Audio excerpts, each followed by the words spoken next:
Hello and welcome to Endurance, your weekly spiritual workout. This week's episode is titled Healthy Competition, and as the name suggests, we're looking at the idea of competition in our everyday lives, how to have a godly competition, how to use our natural competitive natures wisely. Of course, a race would be pointless if there were no competition. It would not be worthwhile. So, competition is important and it is useful. But how do we use it in a biblical way?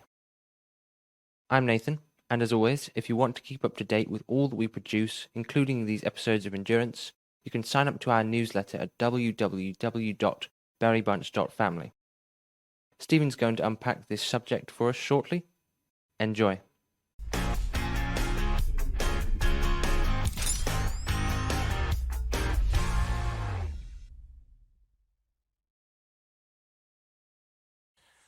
Don't avoid a challenge just because you might fail. You can learn a lot from failing. #SpeakTruth.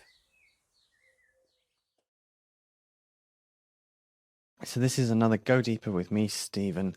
This is where we go deeper into the topic of endurance, which is, of course, healthy competition, as Nathan has already told us. So let's begin. So in exercise, obviously, when we think of competition in exercise, we think of the Olympics or stuff like that. Immediately, I'm thinking of the Queen parachuting into the Olympic Games in 2012. Such a shame that she passed away. Anyway, we also think of, in life, we compete perhaps for jobs. So you think of, recently had the choosing of the, leader of the Conservative Party, for example. So that kind of aspect of competition. So they were both competing for the position as leader of the Conservative Party. That is competition in sort of less exciting things of life. If I switch to John 21-4. On the first day of the week, this is around after Jesus had died on the cross. On the first day of the week, Mary Magdalene came to the tomb early while it was still dark. She saw that the stone had been removed from the tomb, so she went running to Simon Peter and to the other disciple, the one Jesus loved, and said to them, "They've taken the Lord out of the tomb, and we don't know where they've put him." Now we come to the crucial bit here. At that, Peter and the other disciple went out, heading for the tomb. The two were running together, but the other disciple outran Peter and got to the tomb first. So the point is that it's not all that relevant a passage of scripture, but we have two people here running, and one of them wins. It's a bit of competition in the Bible, which I just love. It's just so funny, that passage. Just in amongst Jesus dying on the cross, I just love that bit of scripture. So some examples of competition in my own life would be, not too long recently, I went for a run about the same time that Nathan went for a run. We went separate routes. Don't know why, really. We should have just gone together. But anyway, we went separate routes, and we're both going the same distance, 5 kilometers. And Nathan went, and I thought, right, I must beat him. So I went really fast, and I came back, and I did beat him. I won't tell you by how much to protect the innocent.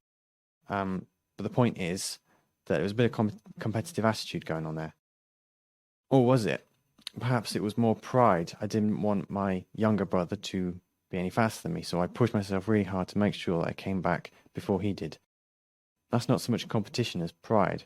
And there is a difference between a bit of healthy competition and being proud. As we know, pride comes before a fall. It's not a good thing to have. Avoid pride in any sort of healthy competition. You just need to avoid pride. Right. 2 Timothy 2:5 says, "Also, if anyone competes as an athlete, he is not crowned unless he competes according to the rules." So there we have a passage of scripture telling us that we shouldn't cheat, basically. Any amount of healthy competition is without any cheating. So cheating is just bad in competition. We're often told that we shouldn't have any favoritism or comparison. We shouldn't compare ourselves to others. But if you compete, isn't that kind of like comparing yourself to others? It's a chewy one, but we have some obvious scriptures here saying that you shouldn't have any favoritism, for there is no favoritism with God, Romans 2:11. If, however, you show favoritism, you commit sin and are convicted by the law as transgressors, James 2:9. So we know that favoritism is bad. So when, as spectators, you're watching a sport, you shouldn't show favoritism to one player more than another. You need to be, generally speaking, just a good sport, encouraging every single person. So in terms of competition, there's two aspects: as a competitor and as a spectator. So generally speaking, we just need to be a good sport in both scenarios. Healthy competition is about being a good sport, really simply. And being a good sport is pleasant if you're winning, pleasant if you're losing. Just generally all the things that it is to be a Christian in a competitive way. So if someone wins, rejoice in their winning. That's somewhere in the Bible. And if you lose, or if someone else loses, you got to just be everything that we know to be as Christians, just loving, compassionate, all that as part of competition.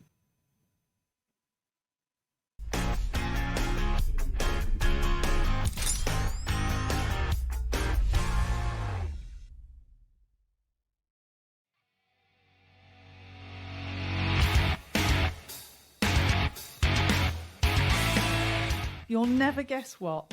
Dave the dog has his own show and it's called Dave Unleashed. Are we sure about this? Well, I'm going to be there on hand.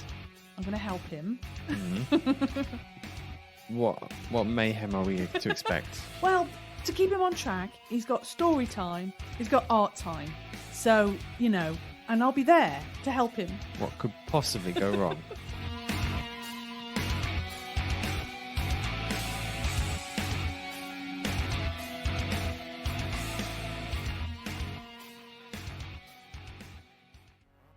Yeah, so very good talk, Stephen, as usual. Thank you. I think you'll learn something more about how to have a godly competition and where we find competition in various aspects of our lives. Alright, so these questions I shan't bother to ask you if you're ready, because the whole point is that you're not. Okay, firstly, I gather competition usually makes us perform better, whether that be in exercise, business, or other areas. Is that right? Yeah, when you're striving to outdo a certain standard, whether it's your own or someone else's, then yeah, you're going to do better. Yeah. So that competition is good because it pushes us to do better than we've done before. Yeah. Whether that be beating our own records or beating somebody else. Yeah, definitely. So therefore, competition is useful for something. Yes. So I suppose good, godly competition must be accompanied by humility and gentleness. Yes. Being a good sport is about being gentle, about being... What was the other one you said? Humble. Humble. Yeah, you need to be humble. If you win or if you lose, you need to be humble. And that is part of healthy competition. Yeah, we can't always win. We can't always succeed and do better than everybody else. And we shouldn't rely upon the ability to beat others to be satisfied or to be secure in our identity. No. Well, that's getting a bit too deep there anyway. So, by the way, I meant to mention, are you sure you beat me on that time that you mentioned? Yes. I am positive I beat you. I worked very hard at it as well. Well, there you are. You had to work very hard. Not that hard. It wasn't like my fastest time. I was just having a slow few weeks, and you were going out for a 5 kilometer run. Yeah, he's just trying to... It wasn't my fastest time. My fastest time was way faster than yours. Let's not forget. Okay. Yeah, that's a good point. It's true. But there are plenty of other areas where I beat you. List. I always beat you on the video games. Okay, I think we should move on. Yeah. Oh yeah, you do that bit. Yeah, so in conclusion, competition is good. As you can see, competition helps us to do better.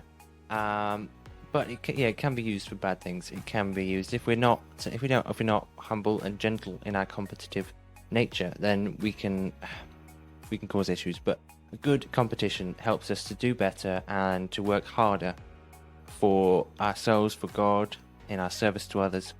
Yeah. But we should be wary of comparison. Yes, comparison is not good. We shouldn't show favoritism or think of somebody better than us if they can do something, if they can run faster, or if they have a degree in something. Or if they can win at video games. Exactly.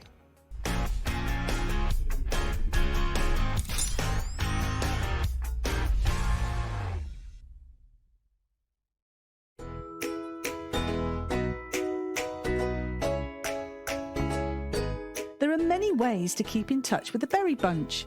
Visit our website and sign up to the Berry Bites newsletter so that you can be notified of all our videos, posts, exciting news and seasonal events. Subscribe to our Vimeo and YouTube channels where we post brand new homegrown video resources every week. Join us on Dingdash, a fabulous place that connects people from all around the world. It's social media as it should be. Come join the rebellion. Like us on Facebook, where we hang out and post extra things to encourage and inspire you. We're on Twitter and Tumblr too. You can also follow us on Instagram, where we share extra photos from the world of the Berry Bunch. If you've enjoyed any of our posts or videos, share it with a friend and encourage them too. And if you want to encourage us, then like, comment and share on what we make. To help support the ministry we freely provide, check us out on Patreon, where you can support us financially as you feel led.